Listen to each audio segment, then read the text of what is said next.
Yahushua Hamashia, o nosso Jesus, Senhor. Muito Aleluia. obrigado, Senhor. Que Teu Santo Espírito esteja atuando em nós, Senhor, que o Senhor use as pessoas que vão falar, Senhor, Por que favor. traga o verdadeiro conhecimento da Sua palavra, Senhor. Por favor, Ó, Pai. Senhor, abençoa-nos, manifesta a Sua presença no nosso meio, assim te pedimos em nome de Yahushua, o nosso Jesus. Amém. Amém. Louvamos a Deus pela vida do professor, pela vida da irmã Jacira. Com certeza já vão chegar outras pessoas para essa caminhada nossa, que é mais um documento, né, professor, que nós deixamos aí para. Eu tenho pesquisado lá, muita gente tem visto, 15, 20 pessoas por semana têm olhado, têm me cobrado, né? Hoje as pessoas me ligam, não vai dar porque eu vou para academia, porque aí eu vou para academia por quê? Porque teve um câncer, aí teve que fazer um fortalecimento. Então as pessoas têm as suas razões, né, para não poder participar. Mas nós estamos aqui, né, adorando ao Senhor, louvando ao Senhor por todos os benefícios que Ele tem nos concedido e glorificando a Ele, né, por essa possibilidade de ter uma pessoa tão disposta, amorosa como o professor Wilton, usado por Deus para nos ensinar. E o tema de hoje é Partindo para a Ação. É o texto que se encontra em Marcos 4, do 35 ao 41. Então, se você tem a sua Bíblia, abra e vamos iniciar. Nesse dia, quando chegou a tarde, Jesus disse a seus discípulos: Vamos para o outro lado do mar. Então os discípulos deixaram a multidão e o levaram na barca onde Jesus já se encontrava. E outras barcas estavam com eles. Começou a soprar um vento muito forte e as ondas se lançavam dentro da barca, de modo que a barca já estava se enchendo de água. Jesus estava na parte de trás da barca, dormindo com a cabeça no travesseiro. Os discípulos o acordaram e disseram: Mestre, não te importa que não morramos? Então Jesus se levantou e ameaçou o vento e disse ao mar: Cala-te, acalma-se. O vento parou e tudo ficou calmo. Depois Jesus falou aos seus discípulos, perguntou aos seus discípulos: Por que vocês são tão medrosos? Vocês ainda não têm fé? Os discípulos ficaram muito cheios de medo e diziam uns aos outros: Quem é esse homem a quem até o vento e o mar obedecem? Aprofundamento. Semeadas utopias e refeitas esperanças, o Evangelho de Marcos convida a retomar a subida da montanha. No plano narrativo de Marcos, trata-se de travessia. Não temos a palavra começo, mas é lógico pensar numa retomada, com um brilho novo no olhar e dispostos a continuar aprofundando as duas perguntas essenciais desse evangelho. Para conseguir isso, Marcos recorda três episódios importantes nos quais Jesus enfrenta quatro inimigos poderosos. O primeiro episódio é a tempestade acalmada e o inimigo vencido é o mar agitado, e o segundo episódio é a libertação de um possesso.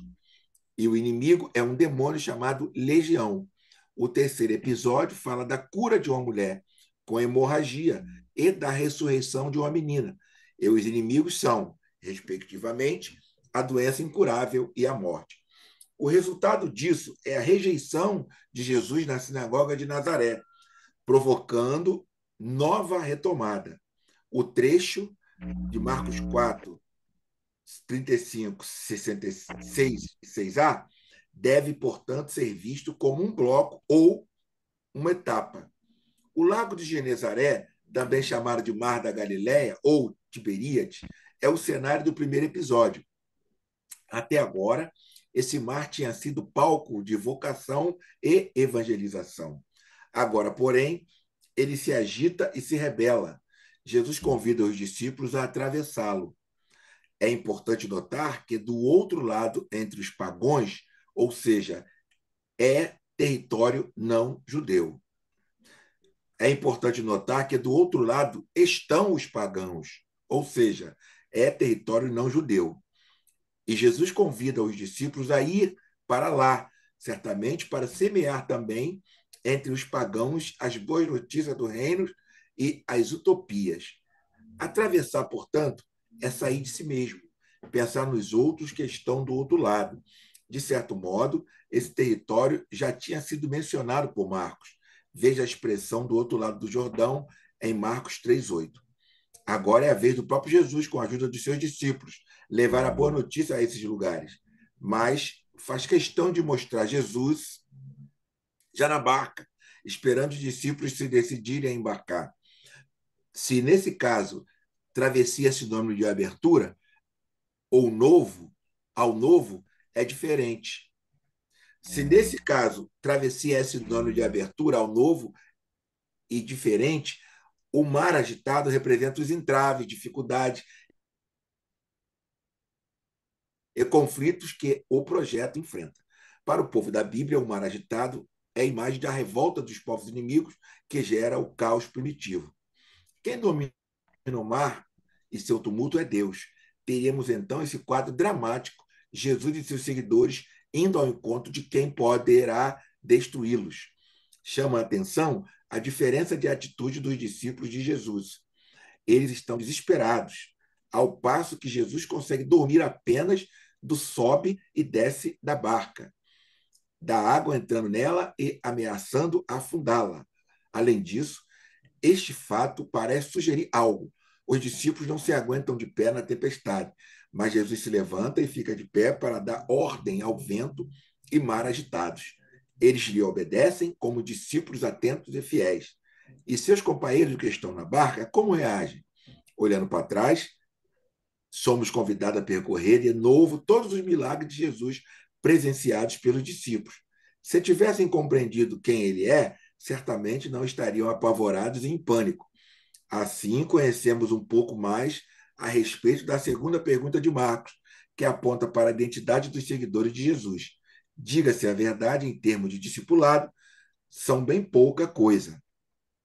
Para quem lê com atenção esse evangelho e tece relações entre os textos, surge uma constatação interessante. O cálice que Jesus dirige ao mar agitado é o mesmo dirigido ao espírito impuro no exorcismo da sinagoga de Cafarnaum, a primeira manifestação da proximidade do reino.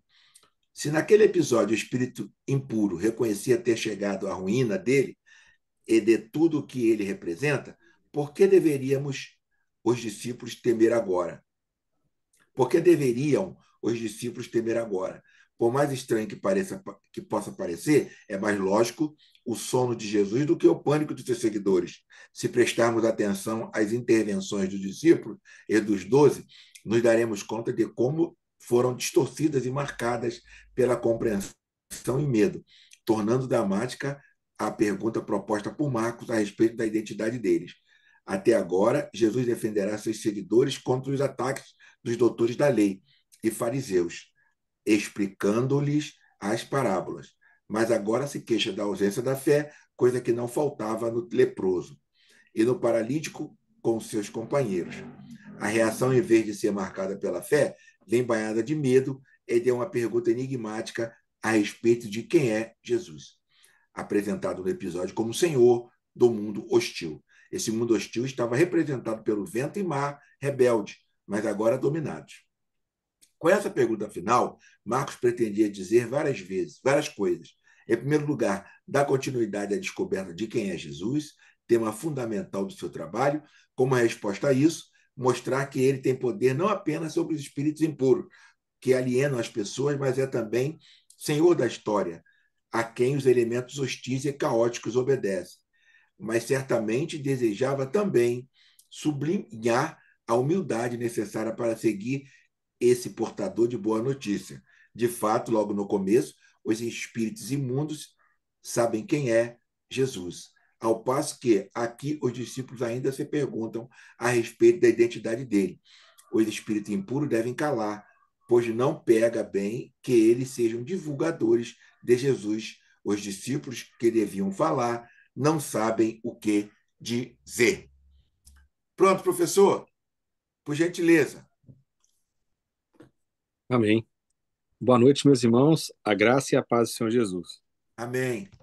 Esse texto, como foi muito bem lido no comentário do irmão Isaías, ele é um texto de intermédio ele é um texto de ligação. Ele é um texto que ele vai mostrar agora a jornada de Jesus junto aos povos pagãos, né? Então, qual que é o grande texto que vai ter um destaque logo depois? Como foi lido aí, é aquele exorcismo, aquela ação de Jesus libertadora lá em Gedara ou em Gadara, onde vai ter um grande texto ali de Marcos. Os irmãos podem ver que ali há um detalhamento da ação de Jesus junto àquele homem, representando toda aquela atmosfera que envolvia aquela região, que tem uma particularidade com o Império Romano, né? Já que o nome que é dado ali àqueles espíritos é legião, que era o mesmo nome que se dava à guarda romana. Então esse texto aqui ele faz essa transição de uma maneira muito bonita, de uma maneira bem fixante, fixadora na nossa mente. O que chama a atenção aqui, né? A convocação de Jesus para os seus discípulos, no verso 35, diz assim: vamos para o outro lado do mar. Como foi dito, o mar ele representava tudo que era hostil, tudo que era do inimigo, tudo aquilo que vinha em oposição àquele grupo, àquelas pessoas que viviam naquelas cercanias. Sempre a menção de mar é a menção do perigo. Um exemplo disso é lá no Apocalipse, né? As ameaças que vêm do mar. Porque eram as regiões, o mar ali era ocupado pelos exércitos inimigos, eles atacavam pelo mar. Então, tudo aquilo que visava o guerrear, o enfrentamento, era visto como o mar. E essa questão de um mar caótico, de um mar agitado, era isso, eram as forças que dominavam o mar contra a paz, contra a quietude que havia. Então Jesus ele faz esse convite, é para nós agora irmos para o outro lado do mar. Agora a gente vai em novas terras, a gente vai sair da nossa comodidade para a gente atingir outras localidades. Então olha só, o texto diz assim: então os discípulos deixaram a multidão e o levaram na barca, onde Jesus já se encontrava. É interessante, né? Sempre como tem essa questão da multidão. Jesus já estava ali com um grupo, ele poderia ter trabalhado essa multidão, ele poderia usar dessa multidão para sua fama crescer ainda mais, para que ele tivesse maior projeção. Mas a missão de Jesus não era essa, né? Ele deixa ali aquela multidão, então vocês imaginam o ambiente, o quadro, né? Ele sai de uma zona de conforto, onde ele já tem ali uma multidão que o ouve, que aceita o seu discurso, e agora vai entrar numa barca para atravessar o mar, para enfrentar oposição. Parece que Jesus ele sempre escolhe o caminho mais difícil. Parece que ele sempre escolhe o caminho que não é o caminho da conveniência, né? Ele agora deixa aquela grande quantidade de pessoas e ele vai com seus discípulos, ele pega uma barca para atravessar o mar. E o texto diz o seguinte: começou a soprar um vento muito forte e as ondas se lançavam dentro da barca, de modo que a barca já estava se enchendo d'água. É interessante porque, se você olhar geograficamente essa localidade, dificilmente você teria esse quadro ali. Então, é algo que é inesperado. Para a gente que está lendo o texto, você já lê numa perspectiva de você entender o que está acontecendo, de você ter essa imagem até de filme na sua cabeça, né? Quando a gente vê os filmes sobre os evangelhos, a gente já imagina essa cena, aquele vento, o mar agitado. Mas lá naquela região, nessa época, não era algo muito comum isso acontecer. Então, o leitor originário, ele se depara aqui com uma novidade. Então, ele já sabe que o texto ele está dramatizado para chamar a atenção de quem está lendo. Jesus estava na parte de trás da barca, dormindo com a cabeça num travesseiro. Ou seja, num ambiente desse, Jesus ele não está à frente, ele não está guiando, ele está descansando. Então isso mostra a total confiança em Deus, isso mostra como que Jesus ele já tinha a sua missão, mas ele descansava nesse propósito. As circunstâncias negativas, né, as tempestades, as oposições não tiravam o sono de Jesus, não tiravam a paz de Jesus. Então aqui já começa um estranhamento, né? No momento de dificuldade, o que se espera do líder? Que ele esteja ali à frente, orientando, guiando, mas naquela agitação que não era comum, Jesus estava dormindo. Era o que se esperava, né? Ia ser uma travessia normal. Ele faz o quê? Está descansando e aí surge um imprevisto. E ele continua dormindo. Os discípulos o acordaram e disseram: Mestre, não te importa que nós morramos? Olha que interessante. As tempestades, aquela situação negativa, não despertou Jesus. O que fez Jesus acordar foi a insistência dos discípulos. E a pergunta dos discípulos é muito interessante. Mestre, não te importa que nós morramos? Ou seja, era o medo, né? O que toma eles é o medo. Então veja, se eles estão com Jesus, se eles confiam em Jesus, será que Jesus não é responsável pela vida deles? E essa pergunta é uma pergunta retórica para a comunidade. Se Jesus ele está no controle, se Jesus é o nosso Senhor, por que nós temos medo? Será que a gente também não confia que Jesus está vendo a nossa situação? A gente pode também ter esse questionamento ao longo da vida, né? Falar, Senhor, o Senhor não está vendo o que está acontecendo comigo? Eu estou perecendo. O Senhor não está vendo que eu estou morrendo? O Senhor não está vendo a minha dificuldade? E muitas vezes nós, por falta de fé, o medo ele toma conta de nós, né? E a gente começa a questionar a ação de Jesus, que muitas vezes parece que Jesus de fato está dormindo. Parece que Jesus ele não tem nenhuma atuação na nossa vida. Mas isso é puro engano. Isso é quando o medo ele fecha a nossa visão, quando ele atrapalha a nossa fé, a nossa concentração, o nosso foco em Jesus, e nós começamos a olhar mais para as circunstâncias do que das promessas bíblicas, das promessas da palavra de Deus. Então Jesus se levantou. Esse aqui é um verbo muito importante aqui, né? É alguém que se tem uma autoridade. Ele se levanta e ameaçou o vento e disse ao mar: cala-se, acalme-se. Como é que você vai dizer para algo que é inanimado para ele se acalmar, né? Então aqui surgem alguns debates exegéticos do texto. Quem que estaria por trás desse mar? Né? Alguns vão interpretar que essas forças contrárias, de fato, eram as forças que operavam lá em Gadara, que elas não queriam que Jesus chegasse até o outro lado. Então, vai se usar aí dos elementos naturais, dos elementos da natureza para tentar frustrar essa ida de Jesus para o local. E aí as pessoas começam a dizer, até onde as forças satânicas, as forças malignas, elas têm poder sobre a natureza, né? Existem, claro, os poderes diretos, como o texto aqui mostra, mas existe também uma mentalidade satânica com relação a isso, que é quando a gente não se preocupa com a natureza, com o planeta em que nós vivemos, né? O que na teologia nós chamamos da casa comum, é onde nós habitamos.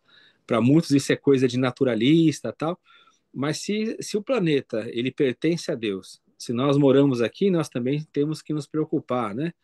Com as situações climáticas, com as situações do planeta, como nós vamos viver aqui, com a vida dos animais. Nós devemos ter essa preocupação, porque se o homem ele é a coroa da criação de Deus, se Deus nos colocou aqui para que nós cuidássemos dessa terra, para que nós avançássemos com essa terra, nós não podemos destruí-la. Então, a força satânica não está somente nessas atuações diretas, como nós vemos aqui no texto, mas também nas indiretas, em ações subjetivas, e muitas vezes nós participamos disso, né? Sujando os ambientes, nós não temos cuidado com a natureza. Muitas pessoas acham até que o planeta tem que entrar num cataclisma, o planeta tem que piorar para Jesus voltar. Então, até nesses ensinos escatológicos negativos, nós vemos essa atuação satânica que leva as pessoas que eram para lutar pelo bem do planeta, né? Pela manutenção da nossa vida, para nós avançarmos com o evangelho, para que o evangelho domine esse mundo todo, no sentido positivo do texto, e não numa dominação escravizadora, a gente vê que as pessoas elas acabam contradizendo, né? Porque se ela acredita que levar o evangelho vai melhorar a sociedade, vai melhorar o mundo, nós temos que melhorar como um todo, até mesmo o local onde a gente vive. E essas forças elas atacam. E Jesus ele ordena, né? Ele fala para que se calem, né, e se acalme. E aqui é uma passagem interessante porque quem é que tem esse poder? Quem consegue fazer isso, né? Quem consegue calar o mar? Quem consegue trazer essa calmaria? A gente vê isso em Deus. Então, eles que estavam acostumados com as leituras do Primeiro Testamento, eles sabem o que os textos dos Salmos dizem, né? acerca daquele que acalma o mar, acalma a tempestade, aquele que dá ordens, né, para que o caos ele se tranquilize. Então, é de fato uma passagem de estranhamento. Em tudo nelas tem essa ideia do miraculoso, do maravilhoso, né? Jesus, que estava dormindo, ele se levanta e ele ordena ali que o mar se acalme, que aquela tempestade pare. E aí o que isso vai dizer, né? O texto aqui ele comenta que os discípulos, né, após isso, o que eles falam? Eles começam a ter um questionamento, e o próprio Jesus fala assim: por que vocês são tão medrosos? Vocês ainda não têm fé? O que era a fé aqui nesse sentido, né? Ele fala de duas coisas opostas, antagônicas, o medo e a fé. O que o texto está mostrando? Que isso aí vai ser desenvolvido depois no Segundo Testamento, né? Que Deus ele não nos dá o espírito de medo. O que Deus se agrada é a fé. Então, o medo da vida, o medo das tempestades, o medo de não ser guardado por Deus mostra que é uma atitude de pessoas que não têm fé. Agora, veja bem, ali eles ainda não tinham o texto que nós temos. Eles não tinham as explicações, os estudos, a palavra escrita, o Novo Testamento, né? Para que eles pudessem se firmar. Mas por que Jesus ele cobra tanto deles isso? Porque a própria presença de Jesus e a confiança em Jesus, nas coisas que Jesus já tinha dito para eles, deveria ter levado esse grupo a viver uma vida de fé. Então, eles acham que Jesus deixaria eles? Se Jesus ele convoca para que eles atravessem o mar, será que Jesus estava levando eles para a destruição? Será que Jesus queria mesmo que eles morressem ali? Eles iam morrer após o mandamento de Jesus? Será que Jesus não sabia o que estava fazendo? E aí eu volto e pergunto: isso também às vezes não é uma atitude nossa? A gente segue a Jesus e a gente começa a questionar: será que eu estou fazendo a coisa certa? Será que Deus quer isso mesmo? Será que Deus vai me manter? Será que Deus está comigo? Eu agora estou seguindo Jesus, parece que quanto mais eu me dedico a Cristo, as coisas começam a piorar, e aí o medo começa a tomar conta de nós. Então, qual que é a solução para a comunidade que vive atemorizada? É a fé. A fé, ela tira o medo. Quem vive pela fé não teme as circunstâncias. Quem vive pela fé não teme pelo futuro. Quem vive pela fé sabe que Deus está do seu lado, que Deus habita na pessoa e que Deus não perdeu o controle da situação. O importante aqui é que nessa tempestade não é uma tempestade que Jesus mandou os discípulos e ficou aguardando ou foi por outro caminho. Jesus estava com eles. Então Jesus atravessa as tempestades. Jesus atravessa os momentos de dificuldade com seus discípulos. Então Jesus pergunta para eles: por que vocês têm medo? Vocês não têm fé? Vocês não acreditam? Vocês não confiam no que eu falei? Nós vamos atravessar para o outro lado. E aí, olha que interessante. Ao ouvir essas palavras de Jesus e ver aquela situação, eles não ficam alegres. O texto vai realçar, vai continuar nessa temática. Ó. Os discípulos ficaram muito cheios de medo e diziam uns aos outros: quem é esse homem a quem até o vento e o mar obedecem? Então eles estão atemorizados. Olha só como que aqui é muito importante isso. Como uma vida que é debilitada da palavra de Deus, ela teme tudo.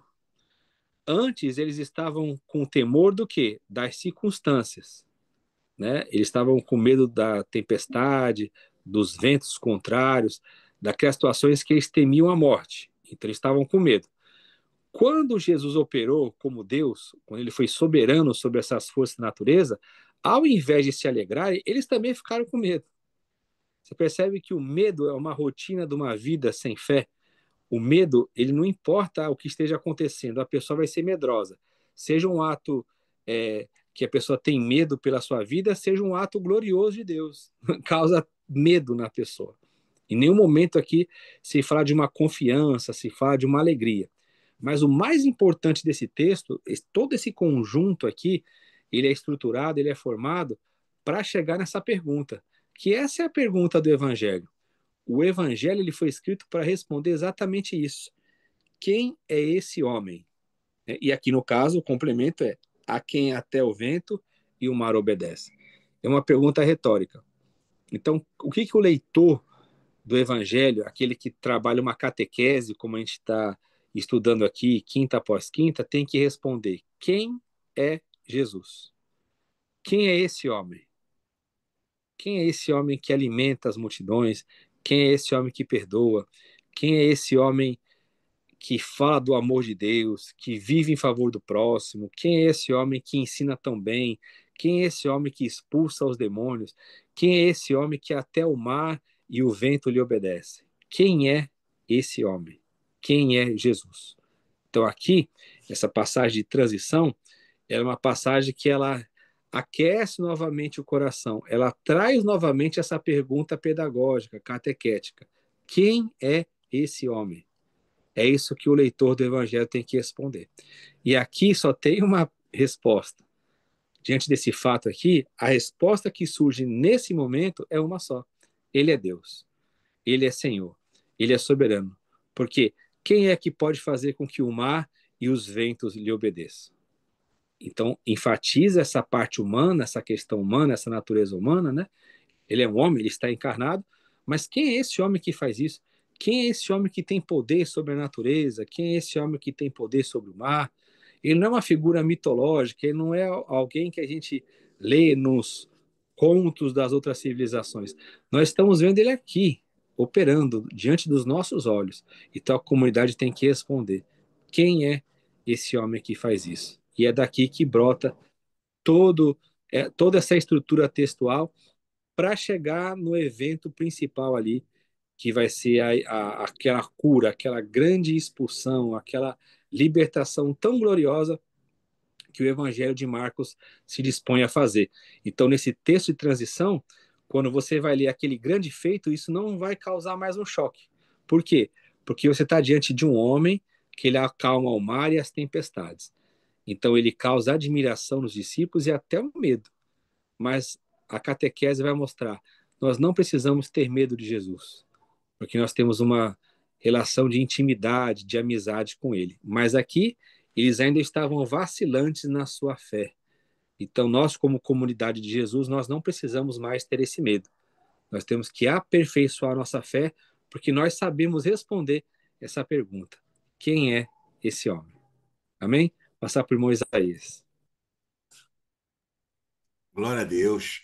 Quem não lembra dos louvores, né? Atualmente não tem mais louvores assim, né? Louvores antigos que falavam quem é esse homem, né? As perguntas, louvores antigos aqui. Talvez a irmã Jacira não lembre, mas quem é cristão mais antigo aqui, de 20, 30 anos atrás, vai lembrar, né? Que tinha muitos louvores antigos que falavam dessa passagem, né? Muito maravilhosa Um, essa um, passagem. um grande cantor que cantava essas músicas faleceu essa semana, o Jimmy Swaggart, né? Jimmy Swaggart, exatamente. O Jimmy Swaggart filho, né? É o Jimmy Ou o pai? Swaggart, O o filho, pai, né? o evangelista. Ah, ele morreu, o pai? Morreu. Tava com Ah, 90 anos. ah, tá. Pensei que fosse o filho. É o pai. O filho está pregando ainda, né? Tá pregando. Amém. Então, professor, muito boa a sua fala a respeito dessa questão, mas eu tenho umas perguntas para fazer. Eu não sei se o Alvaci e a irmã Jacira têm suas perguntas. Se tiver, deixa no gatilho aí. Uma primeira pergunta que eu queria fazer para o professor, me passa com esse relato que isso seria uma história construída. Que seria uma história construída em cima do que os leitores, o povo da comunidade ali de Marcos, ela precisava ouvir. Eu estaria equivocado nesse contexto? Porque é meio complicado entender, com a nossa mente limitada e humana, que as embarcações daquela época eram embarcações que não tinham conforto, podemos dizer assim, né? Não tinham conforto, mas com certeza tinha um local para dormir. Uhum. mas não tinha a engenharia náutica que existe hoje, né? Para dar aquele equilíbrio, etc., mesmo com todo o avanço das embarcações pelo mundo afora, naquela época. Né? O pessoal diz até que antes de Jesus existir, que os filisteus já tinham estado aqui na Pedra da Gávea. Né? Existem essas histórias que aqui tem escritos aqui na Pedra da Gávea, escritos na língua da Filístia e etc., né? Aqui na Pedra da Gávea e em outros locais. Então, eles são expert em náutica, usando esse termo, há vários e vários anos. Mas, com tudo isso, o mar revolto que faz uma pessoa ter medo, que eram aqueles discípulos, e Jesus deitado. Isso não foi uma construção para nós entendermos o que o professor falou, que nas intempéries da vida, etc., nós temos que ficar tranquilo, que Jesus, dentro daquele contexto, ele é ao nosso lado, tranquilo, etc., professor? Sim. Os evangelhos, né, os textos bíblicos, em grande parte, eles são os relatos teológicos, né, Isaías? Então, o que interessa na leitura é isso, é a mensagem que é transmitida à comunidade. Por isso, Uhum. a beleza da Bíblia é essa, porque ela não é um livro científico, ela é um livro de teor teológico. Então, o relato em si, ele passa uma mensagem teológica. É claro que a gente vive no século XXI e a Uhum. gente, com a nossa mentalidade científica, né, pós-moderna, nem pós-moderna, vamos chamar mais de modernista, ela busca essa exatidão textual, mas isso não é a mesma característica que havia naquela época. Então, por isso que esses conflitos eles surgem, né? Porque a É, gente já passa a ler o texto com a visão crítica, fala, ó, naquele ambiente não tinha como ser assim aquela embarcação. É isso, claro que passar para o outro lado era o medo deles mesmo, porque eles não dominavam o mar. Quem dominava o mar eram as outras nações. Então era um isso, ambiente que não era propício para eles.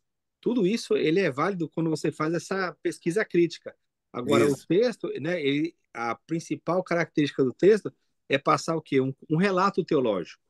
A beleza do texto bíblico é exatamente essa. É a mensagem que está por trás do texto. É aquilo que a comunidade quer passar, eles querem mostrar, eles querem ensinar sobre a pessoa de Jesus, né? amém. Antes de eu passar para o irmão Alvaci ou irmã Jacira, se eles têm alguma pergunta, sobre a questão da melhora do ecossistema, né? Da questão escatológica, que o professor falou, que tudo vai piorar, que vai acabar com tudo, vai ir, blá, blá, blá. Me lembrei, professor, de quando o Senhor Jesus salvou, fez um, ai meu Deus, um avivamento nas Ilhas Fiji. Uhum. Lembra? Sim. As Ilhas Fiji, elas eram uma ilha poluída.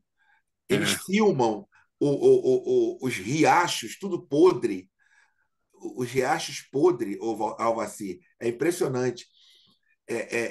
Tem no YouTube. É o avivamento das Ilhas Fiji. Chegou a irmã Cissa, paz, irmã Cissa. Os Paz. avivamentos das Ilhas Fiji eram as frutas eram minguadas, os peixes todos mortos, tudo filmado. Mas quando Jesus entra naquela ilha, salva aquela ilha, o avivamento genuíno, que é a transformação de vida, os políticos se convertem, a cadeia toda é movimentada pela salvação de Jesus. E algo interessante que eu vi foi a mudança da natureza. Os rios passaram a dar peixe de novo, a banana cresceu, ficou bonita, viçosa. É impressionante a intenção de quando chega Jesus na comunidade, melhora-se tudo. O professor lembra disso, professor? Sim, esse é um grande exemplo da questão do avivamento, né? A Ilhas Fiji, como você bem disse, ali não foi uma questão de Jesus ser um tema político, de apropriação, não. Houve uma conversão mesmo, houve um avivamento e aí tudo foi afetado naquele local. né, a Isso. vida política, a vida social, a vida religiosa das pessoas e até a natureza. Como eles Isso. viviam, né, do plantio e do cultivo de bananas, as bananas começaram a ficar bem maiores, a pesca melhorou, tudo afetou. Por isso que é um paradigma, porque as pessoas começam a comparar. E o Brasil? Será que no Brasil teve algum avivamento? Né? Alguns questionam porque falam, não teve mudanças aqui no Brasil. Você teve alguns despertamentos, você teve alguns focos ali, mas para ter uma A restauração, divinação, pelo é, contrário. os índices de corrupção aumentam a cada dia, né? Então você vê aí Escândalos. os escândalos, bancada evangélica cada vez mais corrupta. Então, de É. fato, é um paradigma. Por favor, Alvaci, quer fazer alguma pergunta? Ou está tranquilo? Queria fazer uma colocação, confirmando aí que o nosso irmão Vini falou, de certa forma, associando com o que estamos vendo hoje no mundo hoje, né, como você está falando, ali os discípulos foram ao mestre,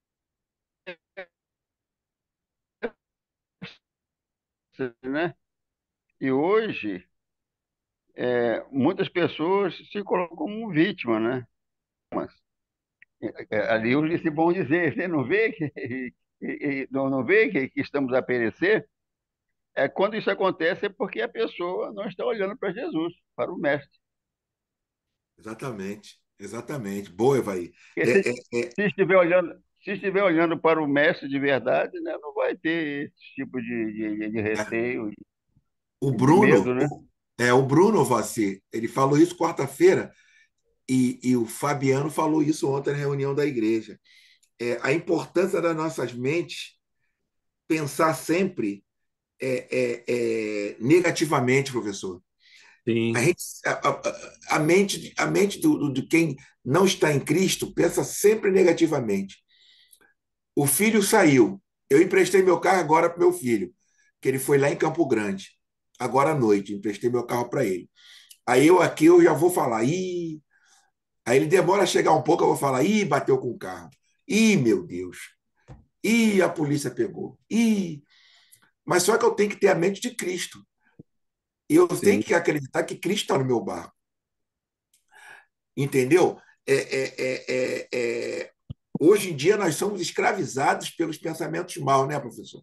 sem Somos dúvida. escravizados pelo o que o Avassi falou. Nós somos escravizados pelo. E as pessoas sofrem por antecipação.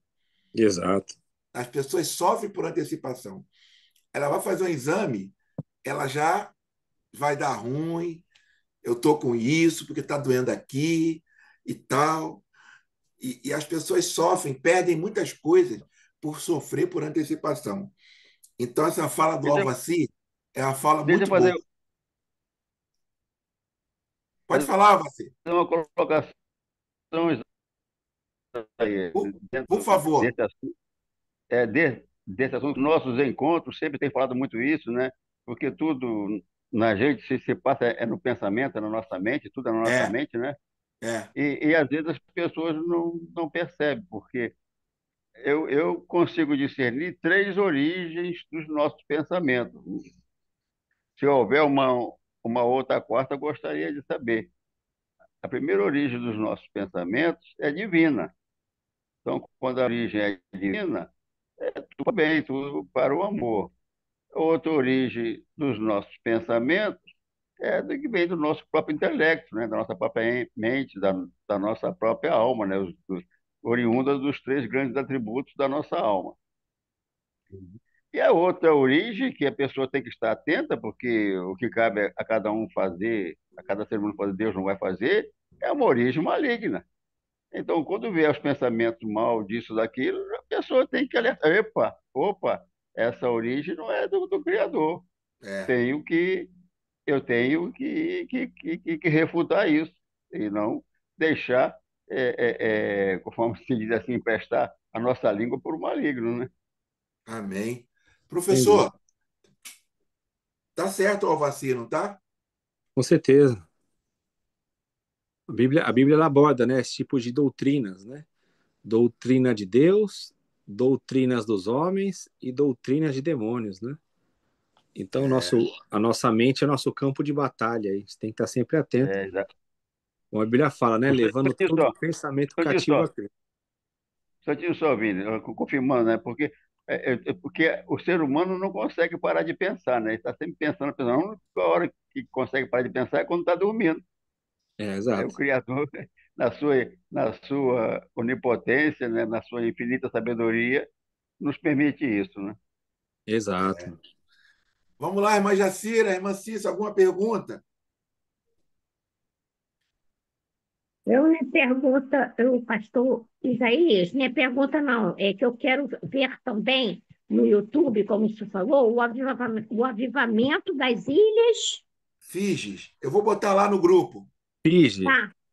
FIJI. Eu vou FIGE. Ai, botar lá. Vou botar lá no grupo, tá bom? tá ótimo. Já estou colocando aqui no grupo. Depois a senhora vai lá. Já Eu que não passo tem para ela. perguntas, fala, professor. Eu passo para ela, Isaías. Pode deixar. Manda no grupo que eu encaminho para ela. Tá. É, é, É, é, eu vou falar com o senhor para passar a encaminhar o meu sempre lá pelo WhatsApp, tá? tá Para bom, ela. Tá. tá Fone, bom. quando Professor, muito interessante tá bom. o que o professor falou e eu gostaria de não sei se tem mais algum questionamento. A irmã Cissa chegou agora. Irmã Cissa, uma bênção. Já veio trazer o pão de queijo. Vem trazer. Nós temos que ir lá na irmã Cissa comer esse pão de queijo. Temos que ir Verdade. lá. Pode vir. Gente, então vamos terminar. São 9h48. É muito importante essa aula de hoje. Eu confesso aos irmãos, porque cada vez que eu estou aqui, o Espírito Santo é minha testemunha. Existem situações que você escuta tanto essa pregação, né? As pessoas pregando, pregando, pregando, pregando, mas sempre tem algo novo da parte do Senhor para que nossas vidas sejam edificadas. Então, Amém. louvo a Deus pela vida dos irmãos, lembrando aos irmãos sempre de não esquecerem de abençoar o nosso professor, não esquecer de abençoar. Nós temos aqui o Pix do professor, né? Então, eu louvo a Deus pela vida dos irmãos, vão abençoar o professor, tá bom? É início de mês e eu queria pedir à irmã Jacira que era agradecer ao Senhor, orando ao Senhor por esse momento maravilhoso que passamos aqui, aprendendo da parte do Senhor. Por favor, irmã Jacira, ora. Querido e amado Espírito Santo de Deus, que esta oração suba para uma doce, suave, agradável ao soberano Deus, nosso Pai. Este momento é um momento maravilhoso. É um momento que nos fala a verdade. É um momento em que nós ficamos, conhecemos ao mesmo tempo melhor o nosso Jesus, que é o seu Filho, como também ficamos sabendo das verdades. E o nosso mestre faz sempre um paralelo com a vida atual também, com as coisas atuais. Então, é um crescimento geral, de um âmbito geral, de um grande âmbito. E aprofundamento maravilhoso. A cada dia que passa, cada quinta-feira que passa, eu fico mais feliz e faço de tudo para não perder as explicações, porque elas são ótimas, ótimas. Agradeço muito pela vida do nosso pastor, agradeço muito pelo papel que o nosso pastor desempenha neste mundo, que é um papel de crescimento geral, tanto para quem sabe como para quem não sabe. Ele sempre traz luz. Ele traz luz porque sabedoria é luz, sabedoria é poder, conhecimento é poder. Então, só temos que agradecer. Agradecemos muito pela vida dele, agradecemos muito pela vida do nosso pastor também, Isaías, Agradecemos pela vida de todos que comparecem e também daqueles que não podem comparecer, que cada um sabe o que está acontecendo consigo. E só Deus é que pode realmente fazer alguma coisa para modificar tal situação.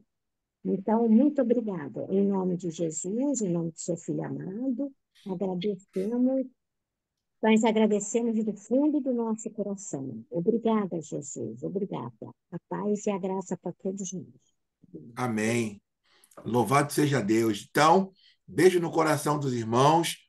Até quinta-feira que vem. Hoje a irmã Cissa está quietinha, lá, Wilton.